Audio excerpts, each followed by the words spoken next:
هذا الكون تحيا ليوم واحد، وأي أرض تنطق أن لا يعرفها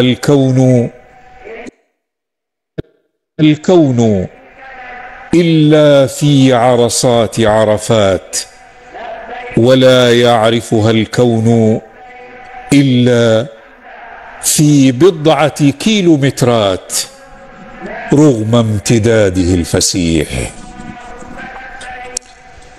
هذه هي عرفات أيها الإخوة المؤمنون، التي تهاوت إليها الأفئدة والقلوب من شتى بقاع الأرض. تأملوها وتأملوا هذا المشهد العظيم، وتساءلوا كيف استطاع النداء أن يدوي في أرجاء المعمورة آلاف السنين، ويأتي بالقلوب مجردة من زخارف الدنيا تساوى فيها الجميع تحت مظلة الإزار الواحد والقول الواحد والمناسك الواحدة. كيف تساوى الكبير والصغير والغني والفقير، وما الذي قادهم للانصياع لهذه المساواة دون قيد وشرط؟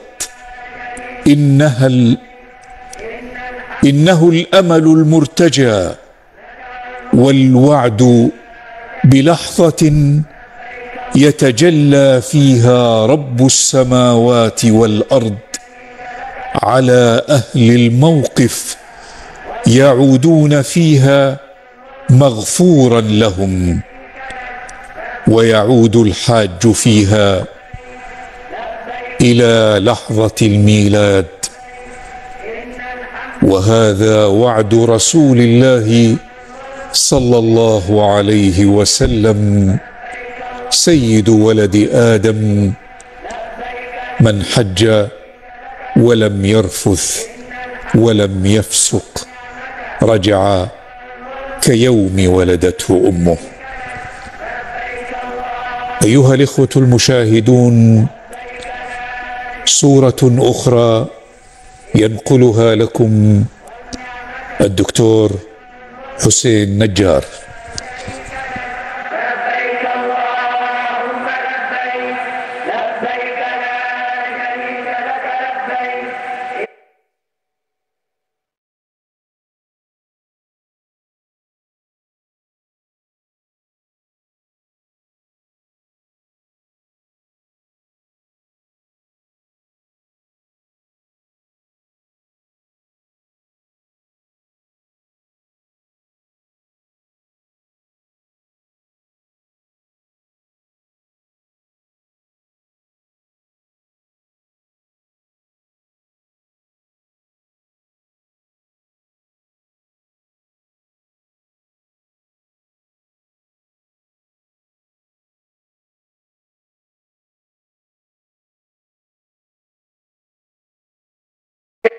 لا شريك له، له الملك وله الحمد، وهو على كل شيء قدير.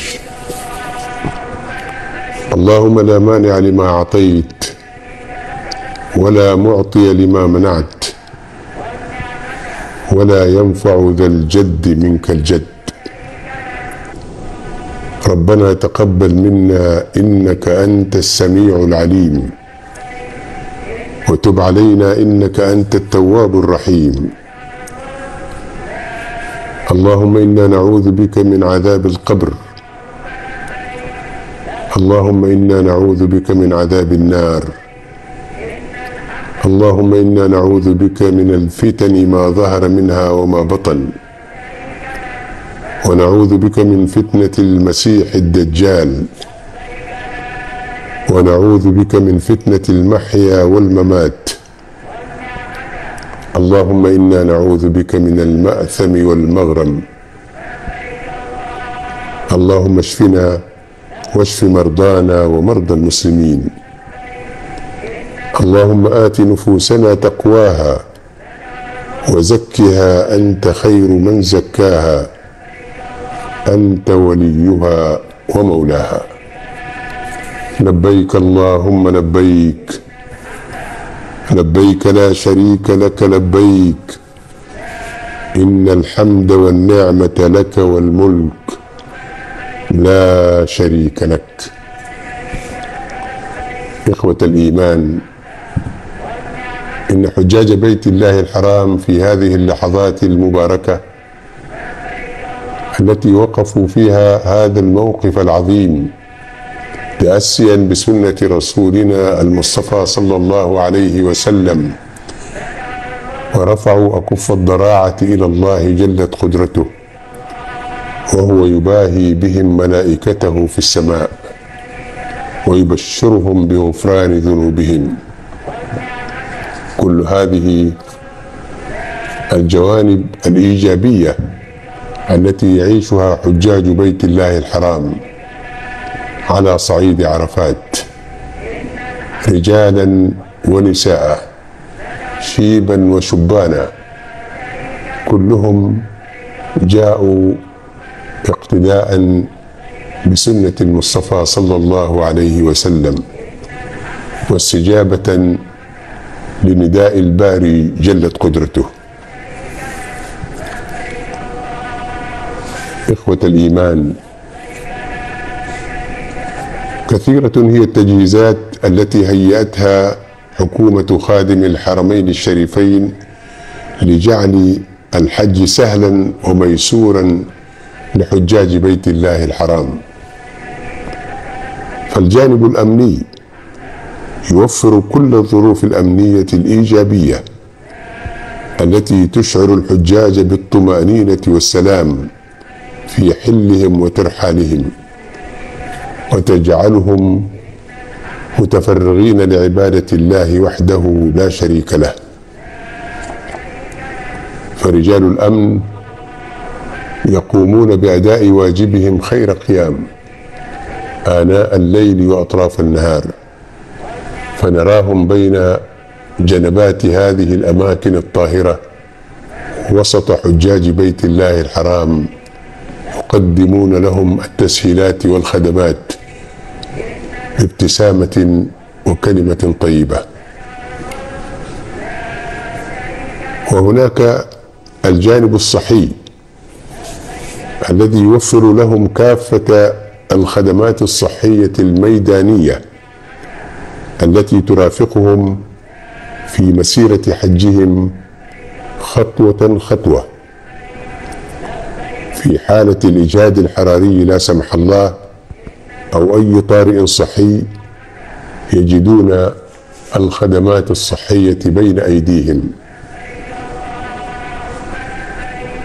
وقد توفرت لهم كافة الإمكانات الصحية من أطباء وأماكن وأدوات وتجهيزات، كلها ميسورة في هذه اللحظات المباركة.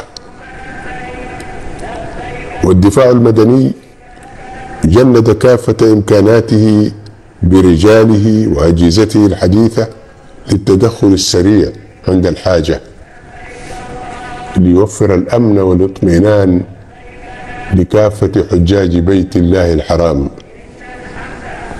هذه خدمات مباشرة يراها أمامه الحاج في كل المشاعر التي يكون فيها. لبيك اللهم لبيك، لبيك لا شريك لك لبيك، إن الحمد والنعمة لك والملك لا شريك لك. هؤلاء هم ضيوف الرحمن أمامكم، وأكف الضراعة مرفوعة إلى الله جلت قدرته، ونفوس متضرعة وقلوب خاشعة ونفوس مطمئنة، كلها تتعرض لنفحات هذه الأيام والساعات المباركة التي يعيشها حجاج بيت الله الحرام. أتوا من كل مكان في الدنيا، أبيضهم وأسودهم وكبيرهم وصغيرهم، رجالهم ونساؤهم، الكل هنا يرجو رحمة الله ويخشى عذابه.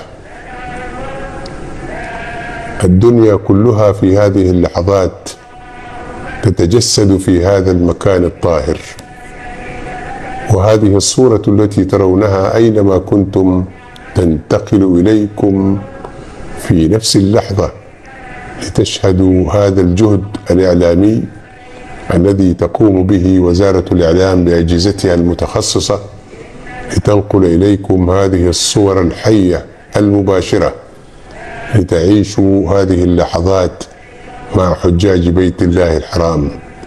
نسأل الله أن يتقبل دعاءهم وأن يحقق آمالهم وأن يعيدهم إلى أهليهم وذويهم سالمين غانمين إن شاء الله.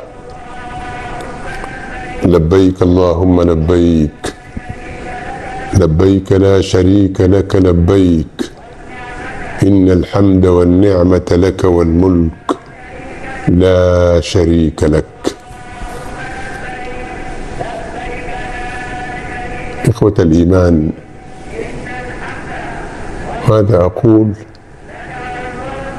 لكل حاج وفقه الله أن يكون في هذا المكان الطاهر سوى أن يتقبل الله حجه ودعاءه ووقفته في هذا المكان الطاهر، وأن يعود مغفور الذنب، وأن تكون آماله دائما طموحة وإيجابية ليعود إلى أهله وذويه سالما معافى إن شاء الله.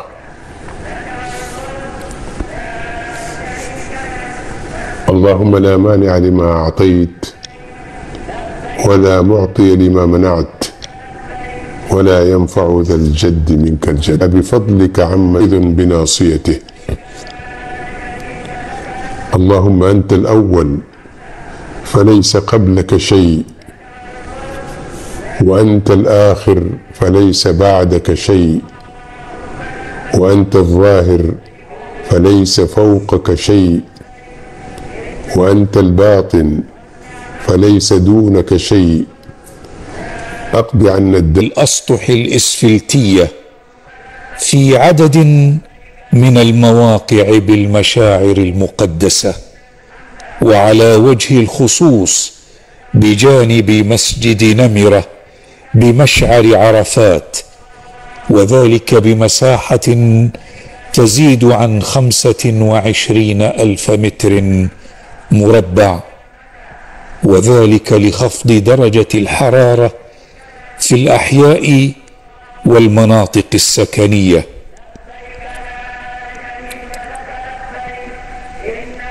وكذلك لتقليل الطاقة المستخدمة في تبريد المباني وتقليل آثار تغير المناخ، كما تسهم هذه التقنية في توفير بيئة أكثر راحة في مناطق الانتظار حتى يؤدوا مناسكهم